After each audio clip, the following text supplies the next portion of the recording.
Hey you guys, we're back with another video, and my name is Brian, and today I'm going to help you understand what angel numbers mean and how you can decipher them to understand what the universe is trying to guide you towards in your daily life.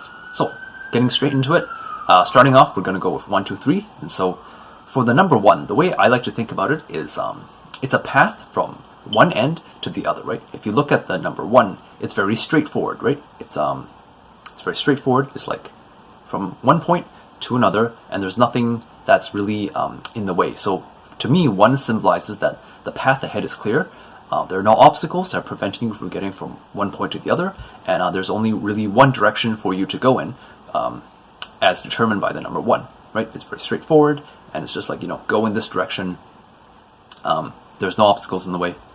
And this is why one of the most common angel numbers that you see is 1111, which is just 1 multiplied 4 times, right? So it's basically kind of like, the direction that you're supposed to go into, or like it's time to move in the direction that you want to go in.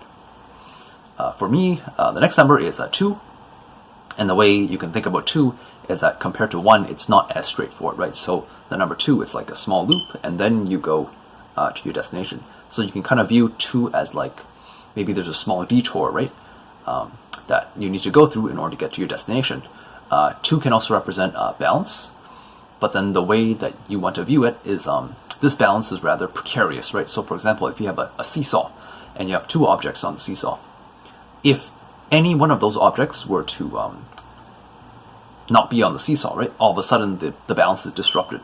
And so when you see the number 2, it basically means that you are establishing balance, but it's very precarious, right? You need to be careful because it's not stable, right? It can go like one way or the other, and so you need to be careful with like establishing balance and being aware that even if it seems balanced, it may be kind of precarious. So take your time, tread carefully, and don't rush into anything, right? Take your time, think it over, and like don't rush. Next up is the number 3, which is again, to get to one end to the other, because the number is like that. You can kind of view it as like maybe there's a small hump in between you and your goals, right? So in order to get to your destination, you have to maybe take a small like a wrong turn, right? So instead of like going straight to your destination, there could be, let's say, something that could catch your eye, right? So looking at 3, if you want to get from one destination to the other, there might be something in the middle. It's just like, oh, this like looks nice to me. I might stop and like might go in there, but then that might also be a distraction to you. So you need to be aware of like even if you do maybe take a detour and you go in the wrong way and it ends up being a distraction, eventually you're going to get to where you want to go. So just calm down and enjoy the ride. You can also think of 3 as stability, right? So if you think of a triangle, there are 3 points, and the shape of a triangle is a lot more balanced and stable than compared to, let's say, just a single line of 2 points. And so because of this, the number 3 can be kind of branching off the number 2, which is establishing more stability, right? With the seesaw example, before the balance was rather precarious, and then now with the number 3, that balance is a bit more stable now. It's not as precarious. Even if you lose one of the points, you still have 2 other points to kind of support you and back you up, so there's more stability with the number 3.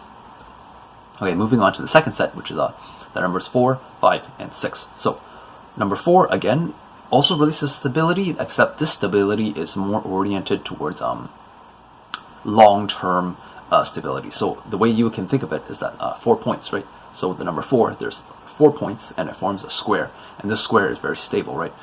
Compared to a triangle, it can kind of like blow around. Let's say there's a strong wind, right? The triangle might, start moving, right, in funny manner. But with a box, it's more stable, it's more grounded. So you can kind of think of it as like kind of grounding yourself, or more stability is coming into your life, more clarity.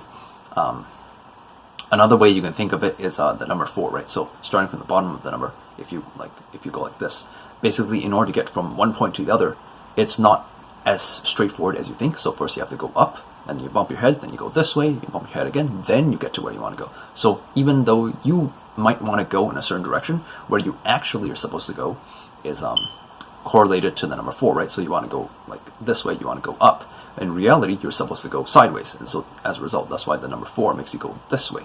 right? You want to go up and then to the side, and then this is the direction that you want to go to help you reach your goals. So you can think of 4 as like the place that you want to get to. You might have to take an alternate route to get there, and the universe will help you with that by sending you, spirit guides or angels to watch over you as you're doing so. Okay, and then moving on to the number 5. The way I like to, and 5 is normally corresponded with change and upheaval, right? And so the way you can think of 5 is that if you're starting from the bottom of the number 5, it's not easy to get to your destination with the 5, right? So for example, you start from one end, then you go through a loop, then you have to go up again, and then you have to make another turn.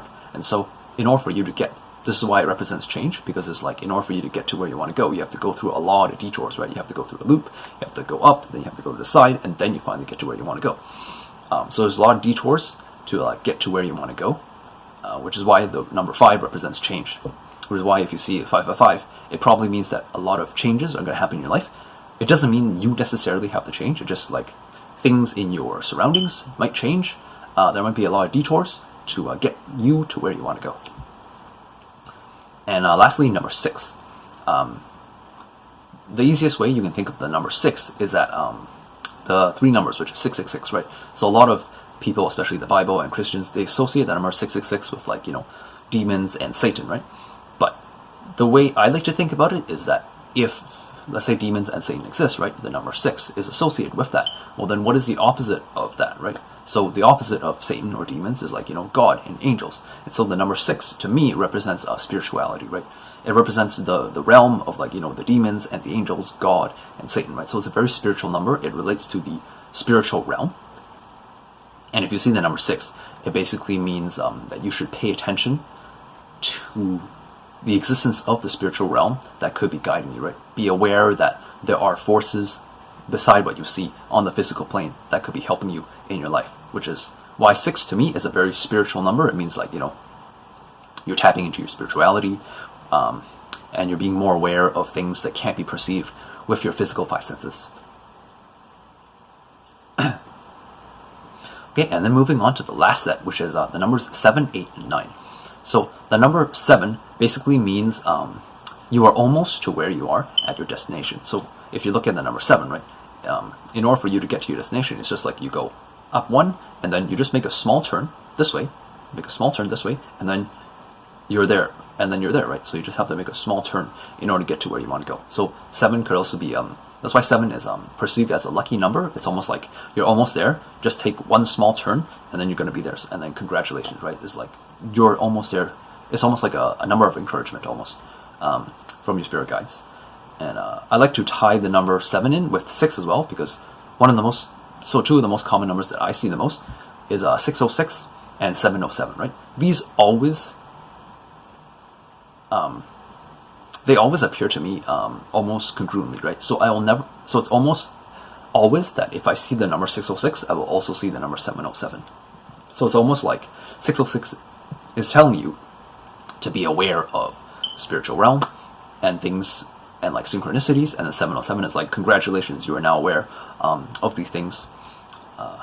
Keep going, you're almost there to wherever it is that you want to go. And so it's a lot to do with like celebrations in terms of maybe advancing in your spiritual awareness, your gifts, and your abilities. Okay, and then moving on to the number 8. 8, you can almost think of it as like a cycle, right? It's a system that is self-sufficient. So kind of like if you've seen a terrarium, right? It's like a bunch of plants, a bunch of insects in like just a jar, and it's completely enclosed. It's a completely enclosed system. It's completely self-sufficient. It doesn't need external help in order to thrive and be in abundance. And this is what the number 8 means, right? Which is why 8 is commonly associated with the number of abundance. It's not so much abundance, but being able to like stand on your own 2 feet, right? When you have everything you need, and you are self-sufficient, and it always replenishes itself, basically you're in abundance, right? You're never in lack, which is why you can have, a terrarium in a jar, and this ecosystem of itself, it will never die, right? As long as you never open the lid and introduce anything new to it, it will continue to live on and on and on, maybe, until the end of time. You can also think of 8 compared to like the number 0, right? 8 can also represent options in terms of like freedom. So if you look at the middle of the number 8, right? At the middle, you can go, let's say, left. You can also go right. You're not confined to just going in a certain direction, right? So like once you hit a certain point, which is the middle of the number 8, you're like, oh, I have options, right? I can go left, I can go right in order to achieve what I want. And so that gives you kind of like this sense of freedom. Whereas compared to the number 0, which we'll get into later, 0 is just like this infinite loop, right? It's just the same thing over and over, and you don't have a choice as to whether or not you really want to continue going in any direction, right? So like 0, you can only go forward or backward, right? You can't really turn left or right, and so you're kind of limited in your options, which is why 0 represents a cycle.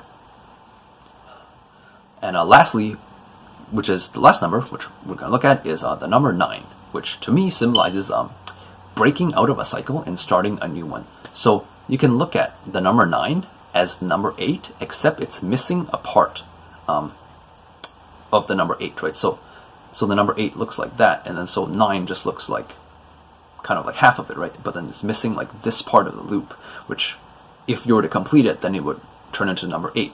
So because the number 9 is missing this part of the loop, it basically means breaking out of the cycle of 8, right? And so you are, exploring new boundaries, or maybe you're starting something new, right? So the number 9 has to do with breaking out of something, starting something new, escape, achieving your freedom, right? That's what the number 9 means to me, because it branches off the number 8. And so you can kind of look at the numbers this way. If, like, for example, if you have difficulty knowing what a certain number means, like 3, you can always look at the number before it to kind of get an idea as to what the universe may be trying to tell you. So, for example, 2 is like precarious balance, so 3 is probably an upgrade from that, which is like more balance, and then 4 is an upgrade from 3, which is like more balance again. And yeah, so that's kind of how I look at angel numbers. And then, so now we're going to look at some examples, which is, for example, one of the most common numbers that people might see is 1, 2, 3, right? And so the way you could translate this angel number is 1 is it's a straightforward path to get to where you want to go. So just move in the direction you want to go. 2 represents precarious balance, which is don't rush, even though you are moving in direction. Don't rush. Take your time. Try not to upset the balance because it's still building. And then 3 represents a bit more stability in terms of the balance, which is why the number 1, 2, 3, it can be seen as like a progression of steps, right? You're moving in the direction you want to go. Take your time. Don't rush, and eventually you will get to the number 3, which is more stability. And then if you want to look at, let's say, the number 7, 8, 6, right? Let's say that is a number that you see a lot. So then 7 means you're almost there. All you need to do is just take one small turn, and then you will achieve self-sufficiency. You will achieve number 8, which is self-sufficiency, being able to stand on your own 2 feet. And the last number in that sequence is 6. So it will be in terms of your spirituality. So you're almost there to achieving self-sufficiency with your spirituality. And then last example, what's a popular number? Let's look at 2022, right? Because that's the year that we're heading into. So the way you can look at it is, again, precarious balance, and then 0 represents a cycle, and then you have 2 more 2s after that, right? So the theme for 2022, this is just, off the top of my head. I don't claim to know any of this, but based on, what I just told you, I would believe that 2022 has to do with establishing precarious balance, right? It's good not to rush. It's good to take your time and build things up slowly, because the year after that is going to be 2023. So basically, whatever you work on now in establishing that precarious balance and working on whatever you work on in the next year, which is 2023, that is when you should see a lot more stability in terms of what you have been working on in 2022. So for those who are looking to upgrade their life or maybe move on from a cycle, 2022, I foresee is going to be ripe with a lot of opportunities and ways that the universe is helping you to achieve your goals. Okay, so yeah, that's it for this video on angel numbers. I hope you found it useful in helping you decipher what the universe may be trying to tell you. And we also have a Discord server where you can also ask me any questions you want. And for those that are looking for, counseling sessions, or maybe someone to help them understand their life, their spiritual aspects, what their life journey may be. I do offer counseling sessions as well, so make sure you check that out in the description if that is something that interests you. Other than that, I will see you in the next video. Have a wonderful day. Peace out.